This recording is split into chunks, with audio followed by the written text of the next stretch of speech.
Psychological warfare. Ito ang tawag ni Senate President Zubiri sa alegasyon ng China na umano'y ipinangako ng Pinas na tatanggalin ng BRP Sierra Madre sa Ayungin Shoal. Mababatid na nadawit na rin ang nagdaang Arroyo at Estrada administration sa issue. Narito ang ating balitang A to Z. Nananawagan ng pagkakaisa ang ilang senador sa harap ng panghihimasok ng China sa West Philippine Sea. Sa plenaryo kanina sa mataas na kapulungan, dinipensahan ni Senator Jinggoy Estrada ang ama na si former President Joseph Erap Estrada mula sa akusasyon ng kolumnista at dating miyembro ng Arroyo Cabinet na si Rigoberto Tiglao.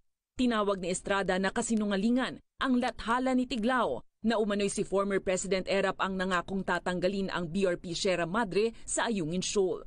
I am quite certain that my father made no such agreement, even verbally to anyone, to any Chinese official during his incumbency.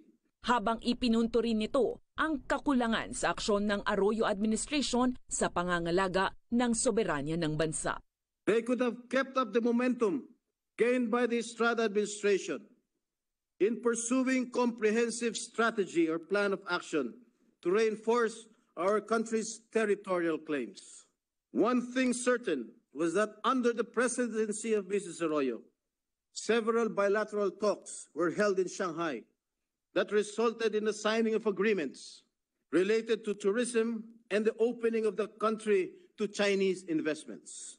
Pero para naman kay Senator Francis Cheese Escudero, hindi na dapat isyu ngayon ang komento ni Tiglao, lalo't nilinaw na ni Pangulong Bongbong Marcos Jr. na walang kasunduan ng Pinas na tatanggalin ng BRP Sierra Madre.